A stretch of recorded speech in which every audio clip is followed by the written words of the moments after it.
ನಮಸ್ಕಾರ. ಈ ದಿನದಲ್ಲಿ ತಿಳಿಸ್ತಾ ಇರ್ತಕ್ಕಂಥ ಬಹಳ ಮುಖ್ಯವಾದಂಥ ವಿಚಾರ ಅಂದಲ್ಲಿ ಡಿಲೇ ಪೀರಿಯಡ್ಸ್ಗೆ ಸಹಕಾರಿಯಾಗ್ತಕ್ಕಂಥ ಆಸನಗಳು. ಎಷ್ಟೋ ಮಂದಿ 6 ತಿಂಗಳಾದರೂ ಪೀರಿಯಡ್ಸ್ ಆಗಿರೋದಿಲ್ಲ, ಕೆಲವೊಮ್ಮೆ ವರ್ಷಗಳಾದರೂ ಪೀರಿಯಡ್ಸ್ ಆಗಿರೋದಿಲ್ಲ, ಕೆಲವೊಮ್ಮೆ ನಿಲ್ತಕ್ಕಂಥ ಸ್ಟೇಜ್ ಹೋಗ್ಬಿಟ್ಟಿರುತ್ತೆ. ಆ ರೀತಿ ಎಷ್ಟೋ ಮೆಡಿಷನನ್ನು ಉಪಯೋಗಿಸಿ ಸಹ ಅವರು ಪ್ರಯೋಜನವನ್ನು ಪಡೆದಿರೋದಿಲ್ಲ. ಆ ರೀತಿ ತೊಂದರೆಗಳಿಗೆಲ್ಲ ಈ ಆಸನಗಳು ಬಹಳ ಮುಖ್ಯವಾಗಿರ್ತಕ್ಕಂಥವು. ಈ ಆಸನಗಳನ್ನು ಡ್ಯೂರಿಂಗ್ ಪೀರಿಯಡ್ಸಲ್ಲಿ ಮಾಡಬಾರ್ದು, ಅಂದರೆ ಪೀರಿಯಡ್ಸ್ ಇರೋ ಸಂದರ್ಭದಲ್ಲಿ ಮಾಡಬಾರ್ದು. ಈ ಆಸನವನ್ನು ಅಭ್ಯಾಸ ಮಾಡೋದ್ರಿಂದ ಒಂದು ಕ್ರಮಬದ್ಧವಾಗಿ ಪೀರಿಯಡ್ಸ್ ಆವೃತ್ತ ಆಗುತ್ತೆ, ಮತ್ತು ಡಿಲೇ ಪೀರಿಯಡ್ಸ್ ಇರ್ತಕ್ಕಂಥದ್ದು ದೂರವಾಗುತ್ತೆ. ಒಂದು ಮತ್ತು ಬ್ರೌನ್ ಡಿಸ್ಚಾರ್ಜ್ ಮತ್ತು ವೈಟ್ ಡಿಸ್ಚಾರ್ಜ್ಗೂ ಸಹ ಭಾಳ ಉತ್ತಮವಾದದ್ದು. ಮತ್ತು ಪೀರಿಯಡ್ ಸಮಯದಲ್ಲಿ ಬರ್ತಕ್ಕಂಥ ಹೊಟ್ಟೆಯ ನೋವು, ಕಾಲಿನ ಎಳೆತ ಬರ್ತಕ್ಕಂಥದ್ದು ಮತ್ತು ಡಿಪ್ರೆಷನ್ ಆಗ್ತಕ್ಕಂಥದ್ದು, ಈ ತೊಂದರೆಗಳಿಗಂತೂ ಬಹಳ ಉತ್ತಮವಾದದ್ದು. ಎಷ್ಟು ಸಹಕಾರಿಯಾಗುತ್ತೆ ಊಹಿಸ್ಲಿಕ್ಕೂ ಅಸಾಧ್ಯವಾದದ್ದು. ಯೋಗ ಆ ಸಂದರ್ಭದಲ್ಲಿ ವರ. ಸೊ ಹಾಗಾಗಿ ಈ ಆಸನಗಳನ್ನೆಲ್ಲ ಕ್ರಮಬದ್ಧವಾಗಿ ಅಭ್ಯಾಸ ಮಾಡಬೇಕು. ಹೇಳಿದ್ದೇವೆ, ಈ ಆಸನಗಳನ್ನು ಡ್ಯೂರಿಂಗ್ ಪೀರಿಯಡ್ಸ್ ಅಭ್ಯಾಸ ಮಾಡಬಾರ್ದು. ಮತ್ತು ಇತ್ತೀಚೆಗೆ ಆಪರೇಷನ್ ಆಗಿರ್ತಕ್ಕಂಥವ್ರು, ಅಂದರೆ ಸಿಸೇರಿಯನ್ ಇರ್ಬೋದು, ಬೈಪಾಸ್ ಸರ್ಜರಿ ಇರ್ಬೋದು, ನೀ ಸರ್ಜರಿ ಇರ್ಬೋದು, ಹೀಗೆ ಇತ್ತೀಚೆಗೆ ಸರ್ಜರಿ ಆಗಿರ್ತಕ್ಕಂಥವ್ರು ಈ ಆಸನಗಳನ್ನು ಅಭ್ಯಾಸ ಮಾಡಬಾರ್ದು. ಮತ್ತು ಹೃದಯದ ವಿಪರೀತ ತೊಂದರೆಗಳಿರ್ತಕ್ಕಂಥವ್ರು ಅಭ್ಯಾಸ ಮಾಡ್ಬೋದು. ಈಗ ಸಹಕಾರಿಯಾಗ್ತಕ್ಕಂಥ ಆಸನಗಳನ್ನು ನೋಡೋಣ ಬನ್ನಿ. ಪರಿಶುದ್ಧಾತಾಸನ ಪಾರ್ಟ್ 1. ಉಸಿರನ್ನು ಹೊರಗಡೆ ಬಿಡುತ್ತಾ ಮುಂದೆ ಬಾಗಿ ಕಾಲ್ಬೆರಳುಗಳ ಮೇಲೆ ಕುಳಿತುಕೊಳ್ಳಿ. ತಲೆಯನ್ನು ಮೇಲೆ ತಂದು ಕೈಗಳಲ್ಲಿ ಚಿನ್ಮುದ್ರವನ್ನು ಅಳವಡಿಸಿ ಹಾಗೆ ಉಸಿರಾಡಿ ಸಹಜ ಉಸಿರಾಟವನ್ನು ಅಳವಡಿಸ್ಕೋಬೇಕು.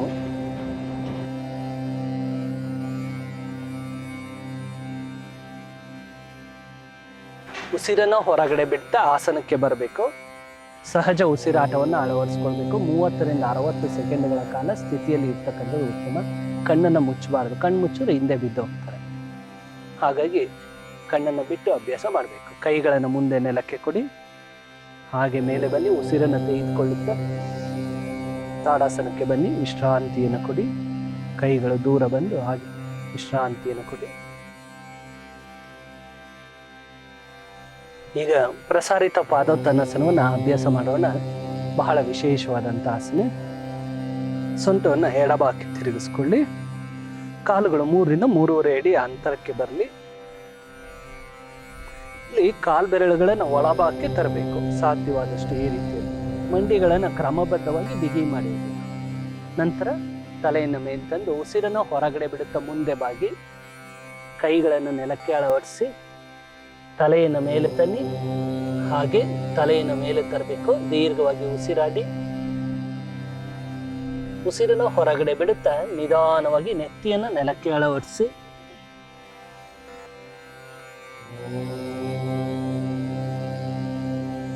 ಸಹಜ ಉಸಿರಾಟ ಇರಲಿ. 60 ಸೆಕೆಂಡ್ಗಳು.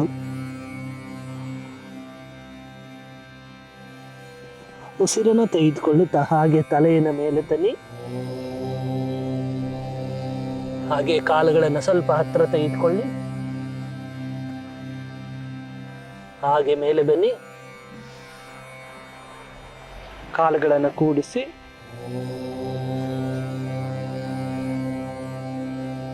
ತಿರುಗಿಸಿ ಸೊಂಟವನ್ನು. ಪ್ರಸಾರಿತ ಪಾದೋತ್ತನಾಸನ 30 ರಿಂದ 60 ಸೆಕೆಂಡ್ಗಳ ಕಾಲ ಈ ಆಸನವನ್ನು ಅಭ್ಯಾಸ ಮಾಡಬೇಕು. ಕೆಲವರು BP ಇರ್ತಕ್ಕಂಥವ್ರು ಅಭ್ಯಾಸ ಮಾಡ್ಬೋದಾ, ಈ ರೀತಿ ಡೌಟ್ಸ್ ಭಾಳ ಇರುತ್ತೆ. ಇದಕ್ಕೆ ಯಾವುದೇ ರೀತಿ ನಿಬಂಧನೆ ಇಲ್ಲ. ಇದು ಅದೊಂದೇ ಆಸನಕ್ಕೆ, ಅದೊಂದೇ ಪ್ರಯೋಜನಕ್ಕಲ್ಲ, ಭಾಳ ವಿಶೇಷವಾದಂಥ ಪ್ರಯೋಜನಗಳನ್ನು ಈ ಆಸನ ಒಳಗೊಂಡಿರ್ತಕ್ಕಂಥದ್ದು. ಅರ್ಧ ಶೀರ್ಷಾಸನದ ಪ್ರಯೋಜನಗಳನ್ನು ಒಳಗೊಂಡಿದೆ. ಸೈನಸಿಟಿಸ್ ಇರ್ಬೋದು, ಅಥವಾ ಒಂದು ಸೀಂತಕ್ಕಂಥದ್ದು, ಒಂದು ಕೋಲ್ಡ್ ಇರ್ತಕ್ಕಂಥದ್ದು, ಕಾಫ್ ಇರ್ತಕ್ಕಂಥದ್ದು, ಟ್ಯೂಬರ್ಕ್ಯುಲೋಸಿಸ್, ಈ ತೊಂದರೆಗಳಿಗೆಲ್ಲ ಈ ಆಸನ ಅಂದರೆ ಪ್ರಸಾರಿತ ಪಾದೋತ್ತನಾಸನ ಬಹಳ ಉತ್ತಮವಾಗಿರ್ತಕ್ಕಂಥದ್ದು.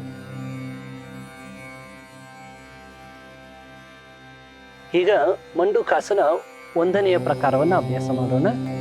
ಕೈಗಳನ್ನು ಮುಂದೆ ಚಾಚಿ ಹಾಗೆ ಕೆಳಭಾಗ ಮುಂದೆ ಬಾಗಿ ಮಂಡಿಗಳನ್ನು ನೆಲಕ್ಕೆ ಅಳವಡಿಸಿ ಹಸ್ತಗಳ ಮಧ್ಯೆ ವಜ್ರಾಸನದಲ್ಲಿ ಕುಳಿತುಕೊಳ್ಳಿ. ಉಸಿರನ್ನ ಹೊರಗಡೆ ಬಿಡುತ್ತಾ ನಿಧಾನವಾಗಿ ಮಂಡಿಗಳನ್ನು ದೂರ ತನ್ನಿ. ಹಿಂದೆ ಹೆಬ್ಬೆರಳುಗಳು ಸೇರಿರಲಿ. ಕೈಗಳಲ್ಲಿ ಚಿನ್ಮುದ್ರವನ್ನು ಅಳವಡಿಸ್ಕೊಳ್ಳಿ. ಹಾಗೆ ಬೆನ್ನು ಕತ್ತನ್ನು ನೇರ ಮಾಡಿ ನಾರ್ಮಲ್ ಆಗಿ ಉಸಿರಾಡಬೇಕು. ಮಂಡೂಕಾಸನ 1ನೆಯ ಪ್ರಕಾರ ಬಹಳ ವಿಶೇಷವಾಗಿರ್ತಕ್ಕಂಥದ್ದು. ಪಾಲಿಸಿಸ್ಟಿಕ್ ಓವರೀಸಿಗೆ ಅಂದರೆ PCOS ಈ ತೊಂದರೆಗಳಿಗೆ ಬಹಳ ಉತ್ತಮವಾದಂಥ ಆಸನ. ಸದಾ ಕಾಲದಲ್ಲಿ ಬರ್ತಕ್ಕಂಥ ಹೊಟ್ಟೆಯ ನೋವು, ಹೊಟ್ಟೆಯ ನೂಲಿಯಾಗುವಿಕೆ, ಕಾಲುಗಳ ಎಳೆತ, ಅಂದರೆ ಪ್ರೀ ಪೀರಿಯಡ್ಸ್ ಮತ್ತು ಪೋಸ್ಟ್ ಪೀರಿಯಡ್ಸ್ ಸಮಯದಲ್ಲಿ ಉಂಟಾಗ್ತಕ್ಕಂಥ ಎಲ್ಲ ತೊಂದರೆಗಳಿಗೂ ಆಸನ ವಿಶೇಷವಾಗಿ ಸಹಕಾರಿಯಾಗುತ್ತೆ. 60 ಸೆಕೆಂಡ್ಗಳ ಕಾಲ ಸ್ಥಿತಿಯಲ್ಲಿ ಇದ್ದು ನಾರ್ಮಲ್ ಆಗಿ ಉಸಿರಾಡಬೇಕು. ಹಾಗೆ ಕೈಗಳನ್ನು ಮುಂದೆ ತಗೊಳ್ಳಿ. ವಜ್ರಾಸನಕ್ಕೆ ಬನ್ನಿ. ವಜ್ರಾಸನದಲ್ಲಿ ಕುಳಿತುಕೊಳ್ಳಿ.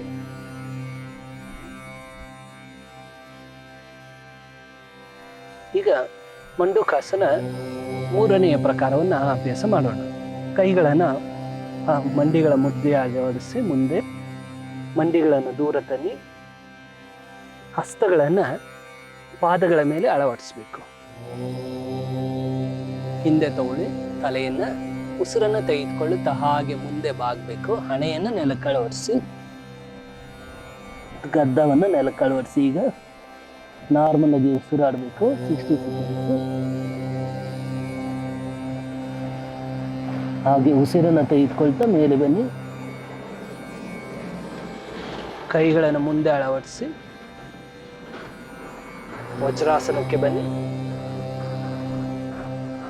ಕುಳಿತುಕೊಳ್ಳಿ ವಜ್ರಾಸನದಲ್ಲಿ.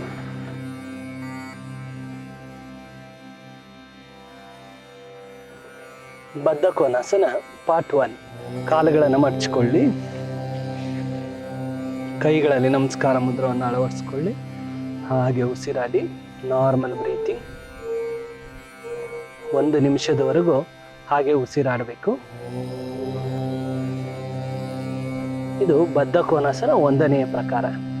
ಬಹಳ ವಿಶೇಷವಾಗಿರ್ತಕ್ಕಂಥ ಆಸನಗಳು. ಹಾಗೆ ಕಾಲುಗಳನ್ನು ಇಟ್ಕೊಳ್ಳಿ.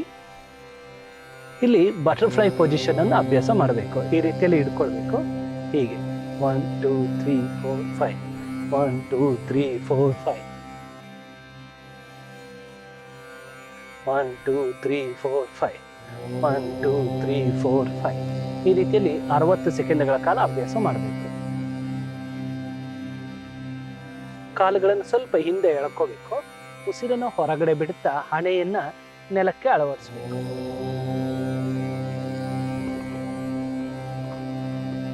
Normal breathing 60 seconds. ಹಾಗೆ ಉಸಿರಾಡಬೇಕು. ಸಾಧ್ಯವಾದಲ್ಲಿ ಗದ್ದ, ಯೋನ್ ಫೋರ್ಸ್. ಹಾಗೆ ತಲೆಯನ್ನು ಮೇಲ್ತನ್ನಿ. ಕೈಗಳನ್ನು ಮುಂದೆ ಚಾಚಿ,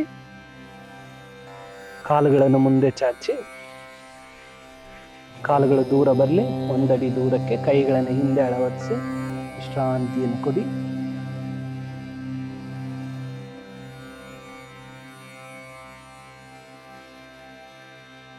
ಸುಖ ಗರ್ಭಪಿಂಡಾಸನ ಪಾರ್ಟ್ 1 2 3 ಅಭ್ಯಾಸ ಮಾಡೋಣ. ಗರ್ಭ ಅಂದರೆ ಯೂಟ್ರಸ್.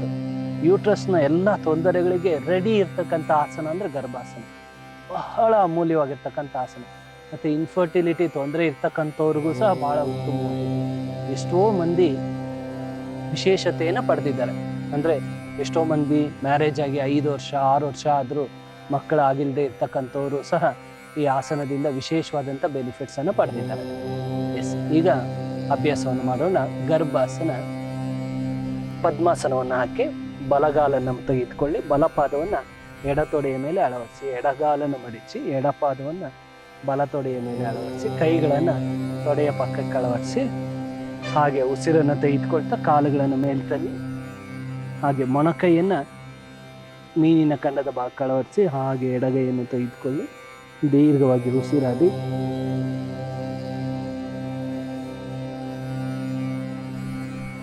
,60 ಸೆಕೆಂಡುಗಳು. ಹಾಗೆ ಕೈಯನ್ನು ಕೆಳಭಾಗ ತೋಳಿ, ಎಡಗೈ ಹಾಗೆ ಬಲಗೈಯನ್ನು ಕೆಳಗಡೆ ಕೊಡಿ. ಸುಖ ಗರ್ಭಾಸನ ಎರಡನೆಯ ಪ್ರಕಾರವನ್ನು ಅಭ್ಯಾಸ ಮಾಡೋಣ. ಕೈಗಳನ್ನು ತೊಡೆಯ ಪಕ್ಕಕ್ಕೆ ಅಳವಡಿಸಿ, ಕಾಲುಗಳನ್ನು ಈ ರೀತಿ ತನ್ನಿ, ಮೇಲೆ ಉಸಿರನ್ನು ತೆಗೆದುಕೊಳ್ಳುತ್ತಾ ಹಾಗೆ ಕೈಗಳನ್ನು ಈ ಪಕ್ಕಕ್ಕೆ ಚಾಚಿ ದೀರ್ಘವಾಗಿ ಉಸಿರಾಡಿ. ಕಾಲು ಸ್ವಲ್ಪ ನಡುಗ್ತಾ ಇರುತ್ತೆ, ಹೊಟ್ಟೆನು ಸ್ವಲ್ಪ ನಡುಗ್ತಾ ಇರುತ್ತೆ. ಸ್ಮೈಲ್ ಫೇಸಲ್ಲಿ ಆಸನದಲ್ಲಿ ಇರಬೇಕು.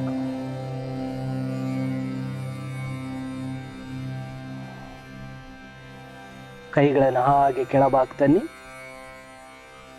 ಕಾಲುಗಳನ್ನು ಕೆಳಭಾಗ ತನ್ನಿ, ವಿಶ್ರಾಂತಿಯನ್ನು ಕೊಡಿ. ಕೈಗಳನ್ನು ಮುಂದೆ ತಂದು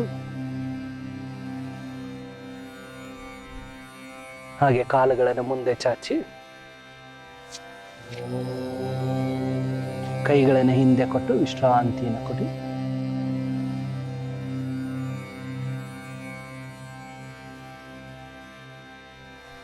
ಉಪವಿಷ್ಟ ಕೋನಾಸನ. ಕಾಲುಗಳನ್ನು 3 ಇಂದ 3.5 ಅಡಿ ಅಂತರಕ್ಕೆ ತರಬೇಕು. ಸ್ವಲ್ಪ ದೂರಕ್ಕೆ ತಂದರೂ ಸಾಕು. ಎಸ್. ಕೈಗಳನ್ನು ತಲೆಯ ಮೇಲ್ಭಾಗಕ್ಕೆ ತನ್ನಿ, ಉಸಿರನ್ನು ಹೊರಗಡೆ ಬಿಡುತ್ತಾ ಮುಂದೆ ಬಾಗಿ ಎಷ್ಟು ಸಾಧ್ಯವಾಗುತ್ತೋ ಅಷ್ಟು.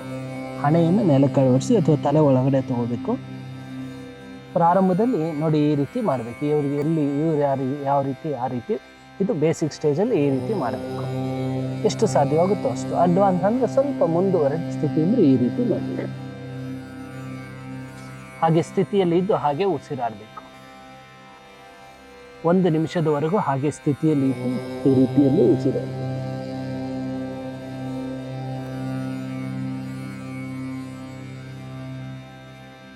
ಈಗ ಉಸಿರನ್ನು ತೆಗೆದುಕೊಳ್ಳುತ್ತಾ ಮೇಲೆ ಬನ್ನಿ. ಹಾಗೆ ಕೈಗಳನ್ನು ದೇಹದ ಪಕ್ಕಕ್ಕೆ ತನ್ನಿ, ಕಾಲುಗಳನ್ನು ಕೂಡಿಸಿ ಸ್ವಲ್ಪ ದೂರದಲ್ಲಿ ಇರಲಿ.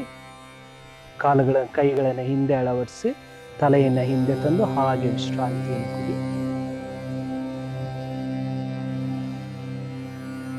ಈಗ ಮಾಲಾಸನ. ಪಾದಗಳ ಮೇಲೆ ಕುಳಿತುಕೊಳ್ಬೇಕು ಈ ರೀತಿಯಲ್ಲಿ. ಕುಳಿತುಕೊಳ್ಳಿ. ಪಾದಗಳ ಮೇಲೆ ಕೈಗಳನ್ನು ಮುಂದೆ ಚಾಚಿ ಆಂಕಲ್ಸ್ ಅನ್ನು ಹಿಡಿಯಬೇಕು. ಉಸಿರನ್ನು ಹೊರಗಡೆ ಬಿಡುತ್ತಾ ಹಾಗೆ ಮುಂದೆ ಬಾಗಿ ಹಣೆಯನ್ನು ನೆಲಕ್ಕೆ ಅಳವಡಿಸಿ ನಾರ್ಮಲ್ ಆಗಿ ಉಸಿರಾಡಬೇಕು. 60 ಸೆಕೆಂಡ್ಗಳ ಕಾಲ ಸ್ಥಿತಿಯಲ್ಲಿ ಇರಬೇಕು. ಮೊದಲು ಹಣೆಯನ್ನು, ನಂತರ ಗದ್ದವನ್ನು ಅಳವಡಿಸಬಹುದು. Don't force. ಹಾಗೆ ತಲೆಯನ್ನು ಮೇಲೆ ತಗೊಳ್ಳಿ, ಕೈಗಳನ್ನು ಮುಂದೆ ಚಾಚಿ ಹಿಂದೆ ಕುಳಿತುಕೊಳ್ಳಿ. ಹಾಗೆ ಕಾಲುಗಳು ಮುಂದೆ ಚಾಚಿ ಕೈಗಳ ಕೆಳಭಾಗಕ್ಕೆ ಬರಲಿ. ಕೈಗಳನ್ನು ಹಿಂದೆ ಅಳವಡಿಸಿ ಕಾಲುಗಳು ದೂರ ಬರಲಿ. ವಿಶ್ರಾಂತಿಯನ್ನು ಕೊಡಿ.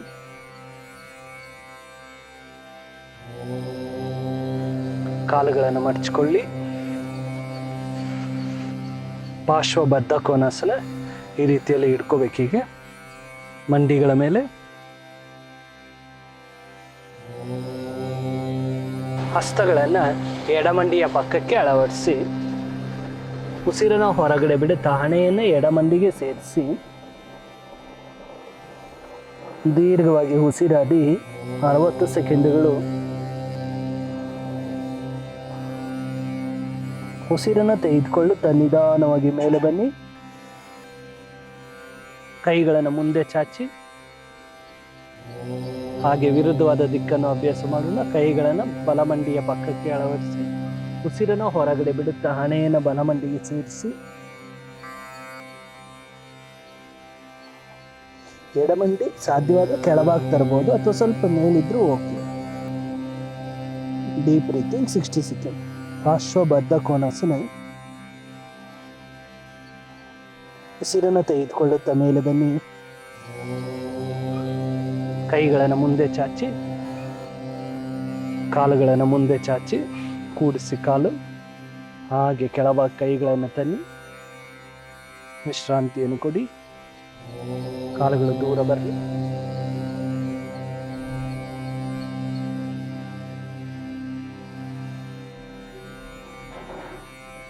ಈಗ ತೋರಿಸಿರ್ತಕ್ಕಂಥ ಆಸನಗಳು ಬಹಳ ಮುಖ್ಯವಾಗಿರ್ತಕ್ಕಂಥವು.